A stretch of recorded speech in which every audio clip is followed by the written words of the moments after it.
দাবিনামার মধ্য দিয়ে সেখানে আমরা যে কথাগুলো বলেছি সেই কথাগুলোর সাথে আমরা সহমত প্রকাশ করছি।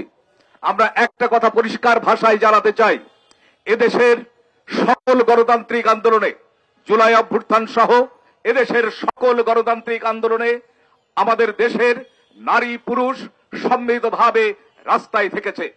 সকলের সম্মিলিত প্রচেষ্টার মধ্য দিয়ে আমরা এই গণ আন্দোলনগুলোতে সফলতার মুখ দেখেছি। আজকে একটি চক্র আমাদের বোনদেরকে ঘরে ঢুকিয়ে দেওয়ার যে পায়তারা করছে, তাদেরকে ঘরে নানা ধরনের ষড়যন্ত্রে আজকে লিপ্ত হয়েছে। তাদের সেই ষড়যন্ত্রের দাঁত ভাঙা জবাব দেওয়ার জন্যই আজকে আমরা এখানে সমাবেত হয়েছি। আমরা পরিষ্কার ভাষায় বলে দিতে চাই যে আজকে যারা এই ষড়যন্ত্রে লিপ্ত হয়েছে তাদেরকে উৎখাত না করা পর্যন্ত, এদেরকে এদেশের মাটি থেকে বিতাড়িত না করা পর্যন্ত আমরা আমাদের সংগ্রাম থেকে বিচ্যুত হব না, সংগ্রাম থেকে ঘরে ফিরে যাব না। প্রিয় বন্ধুরা, আজকে যারা হত্যা, নির্যাতন, ধর্ষণের শিকার হচ্ছে, এই রাষ্ট্র তাদেরকে রক্ষা করতে পারছে না, বরং যারা এই সমস্ত কার্যকলাপের সাথে লিপ্ত হয়েছে তাদেরকে বারবার প্রোটেকশন দিয়ে যাচ্ছে। আমরা দ্ব্যর্থহীন ভাষায় ঘোষণা করতে চাই, এই স্বরাষ্ট্র মন্ত্রণালয়ের দায়িত্বে যিনি আছেন সেই জাহাঙ্গীরের পদত্যাগ চাই। সুস্পষ্টভাবে তার পদত্যাগ দাবি করছি আজকের এই সমাবেশ থেকে। মানুষের জানমালের নিরাপত্তা যে স্বরাষ্ট্র মন্ত্রণালয় দিতে পারে না, তার দায়িত্বে থাকার অধিকার তাদের নেই। আজকে আমরা এভাবে বারবার কেন আমাদেরকে রাস্তায় নেমে আসতে হচ্ছে? কেন জুলাই অভ্যুত্থানে যারা হতাহত হয়েছে তারা কেন চিকিৎসা পাচ্ছে না? কেন এই ঘটনার সাথে যারা যুক্ত ছিল তাদের বিচার সংগঠিত হচ্ছে না? আজকে আমরা এই সমাবেশ থেকে তার দাবি জানিয়ে এই সংক্ষিপ্ত সমাবেশে আমার কথা এখানেই শেষ করছি। এই সময়ে জুলাই আগস্ট অভ্যুত্থানের মধ্য দিয়ে ফ্যাসিস্ট হাসিনাকে পরাজিত করতে আমরা সক্ষম হয়েছি, কিন্তু আমরা স্পষ্ট করে লক্ষ্য করেছি আমরা যে কারণে এই অগণতান্ত্রিক ফ্যাসিস্ট হাসিনা সরকারকে বিতাড়িত করেছিলাম, সেই একই কায়দায় আজকেও সারা দেশে অন্যায়, নির্যাতন, নিপীড়ন, ধর্ষণ, হত্যা, মব সৃষ্টি হয়েছে। মবের নামে, মব জাস্টিসের নামে সারা দেশে লুটতরাজ চলছে, হত্যা চলছে। প্রিয় সাংবাদিক ভাইয়েরা, আমরা লক্ষ্য করেছি এই সরকারের স্বরাষ্ট্র উপদেষ্টা এই মবের বিরুদ্ধে কোনো ধরনের ব্যবস্থা নিতে পারেননি। তিনি বেশ কিছুদিন ডেভিল হান্ট পরিচালনা করেছেন, সেটির মধ্য দিয়েও তিনি মবের বিরুদ্ধে কোনো ব্যবস্থা নিতে পারেননি। বরং আমরা লক্ষ্য করেছি ফ্যাসিস্ট আওয়ামী লীগের সময়ে যে সকল দুষ্কৃতিকারী ব্যবসায়ীরা, মতলববাজরা ধর্ষণ, হত্যা, নির্যাতন, নিপীড়ন, লুটতরাজ, দখলদারিত্বের সাথে জড়িত ছিল, তাদেরও কোনো বিচার হচ্ছে না, তাদেরকে গ্রেপ্তার করা হচ্ছে না। যারা 24 সালের নির্বাচনে অংশগ্রহণ করেছিল সেই সকল ব্যবসায়ীকেও দেখছি ঘুরে বেড়াচ্ছে। যারা জুলাই অভ্যুত্থানের বিরুদ্ধে ব্যবসায়ীদের সংগঠিত করেছিল সেই সকল ব্যবসায়ীদেরকেও আমরা দেখছি এই সরকারের আশেপাশে রয়েছে, এনসিপির আশেপাশে রয়েছে, এবং এটিও জনমনে আশঙ্কা দেখা দিয়েছে এই সকল অসাধু ব্যবসায়ীদের কাছ থেকে তারা আর্থিক সুবিধা নিয়ে এদেরকেও অনৈতিক ব্যবসা করবার সুযোগ তৈরি করে দিয়েছে। এবং বিপরীতে সারা দেশে সাধারণ মানুষের জানমালের নিরাপত্তা হুমকির মধ্যে পড়ে গিয়েছে। তাই আমরা সরকারকে স্পষ্ট করে বলতে চাই, 7 মাসে আপনারা যে আপনাদের অযোগ্যতার পরিচয় দিয়েছেন এটি আর আমরা দেখতে চাই না। আমরা চাই আপনার স্বরাষ্ট্র উপদেষ্টা সহ যে সকল অযোগ্য উপদেষ্টা রয়েছে তাদেরকে সরিয়ে দেন, প্রশাসনে যে সকল অযোগ্য কর্মকর্তা রয়েছে তাদেরকে সরিয়ে দিয়ে নৈরাজ্য বন্ধ করে একটি জাতীয় সংসদ নির্বাচনের মধ্য দিয়ে আপনি বিদায় নেন। সারা বাংলাদেশে অসংখ্য নারী, অসংখ্য শিশু, অসংখ্য মানুষ নির্যাতনের শিকার হচ্ছে, শিশুরা হত্যার শিকার হচ্ছে। সেই রকম একটি সময়ে আমরা এখানে দাঁড়িয়েছি। আমরা ভীষণ আকাঙ্ক্ষা নিয়ে দাঁড়িয়েছিলাম জুলাই যে গণঅভ্যুত্থান, সেই গণঅভ্যুত্থানে লক্ষ লক্ষ নারীরা মাঠে নেমেছিল।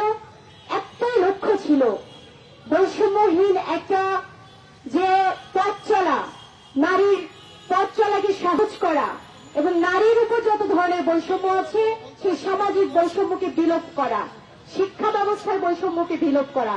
এই আকাঙ্ক্ষা থেকেই কিন্তু নারীরা সেদিন পথে নেমেছিল এবং এই গণঅভ্যুত্থানকে সফল করার জন্য এই নারীদের ভূমিকাই ছিল সবচেয়ে অগ্রগণ্য ভূমিকা। কিন্তু আমরা দুঃখের সাথে লক্ষ্য করছি 5 তারিখের পরে আমাদের সেই নারীদের উপরে যেন খড়গহস্ত বেশি। একটা মহল আমার ওড়না ঠিক আছে কিনা, ঠিক মতো হাঁটছে কিনা, কি খেতে পারবো, কেমন করে চলবো, সমস্ত কিছুই যেন ওনারা নির্ধারণ করে দিতে চান।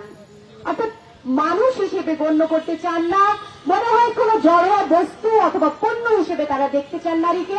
সেই দৃষ্টিভঙ্গির বিরুদ্ধে আমরা এখানে দাঁড়িয়েছি।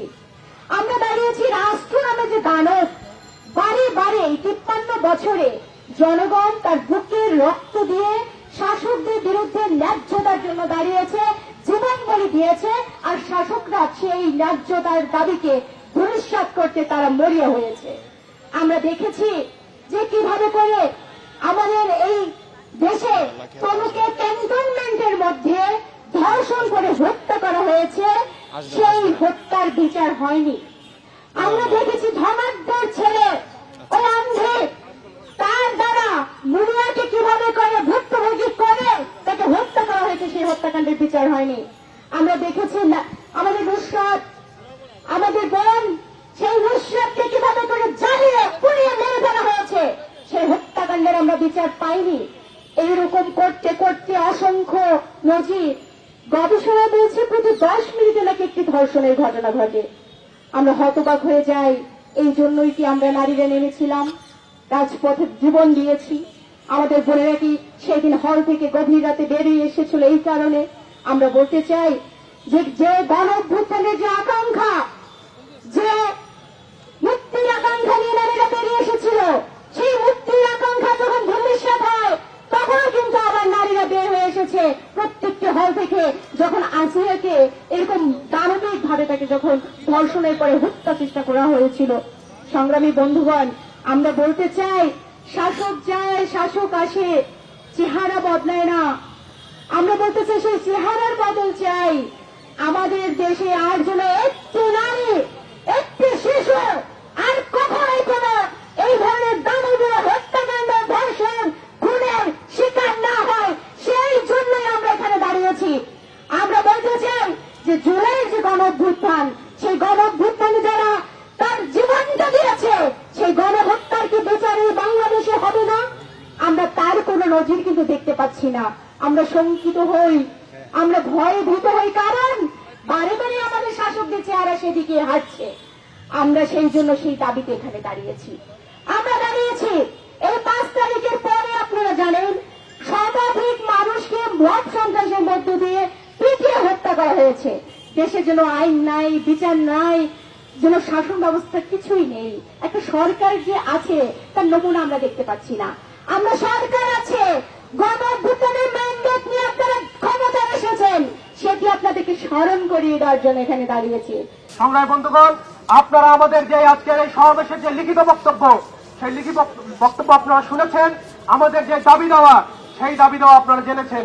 গত 7 মাসই নয়, আমরা এই আওয়ামী লীগ সরকার সহ বিগত সময়েও সেই হত্যা, ধর্ষণের যে বিচার, যে ধর্ষণের ঘটনা ঘটেছে, যে হত্যার ঘটনা ঘটেছে, গুমের ঘটনা ঘটেছে, সেইগুলোর আমরা সুষ্ঠু বিচার চাই। আজকের এই সমাবেশ থেকে আমরা সকল হত্যাকাণ্ড, ধর্ষণ, নিপীড়নের বিচার আমরা দাবি করছি। সাগররুনি হত্যাকাণ্ডের বিচার এখনো পর্যন্ত আমরা পাই নাই। বারংবার যে চার্জশিট, সেই চার্জশিট জমা দেওয়ার তারিখ পিছিয়েছে, কিন্তু ন্যায় বিচার এখনো পর্যন্ত প্রতিষ্ঠা হয় নাই। আমরা দেখেছি যে ক্যান্টনমেন্টের তনুকে হত্যা করা হয়েছে। আফসানা ছাত্র ইউনিয়নের সাবেক নেতা, তাকে ধর্ষণ করে হত্যা করেছিল ছাত্রলীগের নেতারা। সেই তেজগাঁও কলেজের সভাপতি রবিন, সেই ঘটনার বিচারও আমরা এখনো পর্যন্ত পাই নাই। আমরা দেখেছি বসুন্ধরা গ্রুপের যেই এমডি আনবির কর্তৃক মুনিয়া হত্যা, সেই বিচারও কিন্তু আমরা এখনো পর্যন্ত পাই নাই। সর্বশেষ সংযোজন আমরা দেখেছি যে আসিয়া হত্যাকাণ্ড, এর পরবর্তীতে আমরা দেখেছি বরগুনায় একজন কিশোরীকে ধর্ষণ করা হয়েছে এবং সেই কিশোরীর পিতা যখন থানায় যে মামলা দায়ের করতে গিয়েছেন তখন তাকে কুপিয়ে হত্যা করা হয়েছে। সংগ্রামী বন্ধুগণ, আমরা যখন ব্যর্থ স্বরাষ্ট্র উপদেষ্টার অপসারণ দাবি করছি তখন একটি স্বার্থান্বেষী মহল আমাদেরকে নানাভাবে ট্যাগ দেওয়ার চেষ্টা করছে। আমরা নাকি আওয়ামী লীগকে পুনর্বাসনের জন্য মাঠে নেমেছি, কিন্তু আমরা দেখছি যে তাদের সেই উগ্রবাদী যে গোষ্ঠী তারা বিভিন্ন জায়গায় বলে বেড়াচ্ছেন যে ফ্যাসিস্টের ভাস্কর্য ভাঙার জন্য তারা নাকি 10 লাখ টাকা করে সেটেলমেন্ট করছেন। আজকে আমরা বলতে চাই, এই যে মব সন্ত্রাস চলছে 5ই আগস্টের পর থেকে, সেই মব সন্ত্রাস বন্ধ করতে হবে। একই সাথে এই মব ভায়োলেন্সের মধ্য দিয়ে যাদেরকে হত্যা করা হয়েছে তাদের সুষ্ঠু বিচার করতে হবে। চট্টগ্রামে আমরা দেখেছি ইসকন নেতা চিন্ময় দাসকে গ্রেপ্তারকে কেন্দ্র করে চট্টগ্রাম কোর্ট প্রাঙ্গণে আইনজীবী সাইফুল ইসলাম আলিফকে হত্যা করা হয়েছে। সেই হত্যারও বিচার এখনো পর্যন্ত এই সরকার করতে ব্যর্থ হয়েছে। জুলাই আগস্ট অভ্যুত্থানের পরে জনগণের চাওয়া অনুযায়ী এই অন্তর্বর্তীকালীন সরকার ক্ষমতায় এসেছে, কিন্তু ক্ষমতায় আসার পরেও তাদের যে অগ্রাধিকার হওয়ার কথা ছিল এই জুলাই আগস্ট হত্যাকাণ্ডের বিচার করা। ঢালাইয়ের সেরা প্রিমিয়ার সিমেন্ট।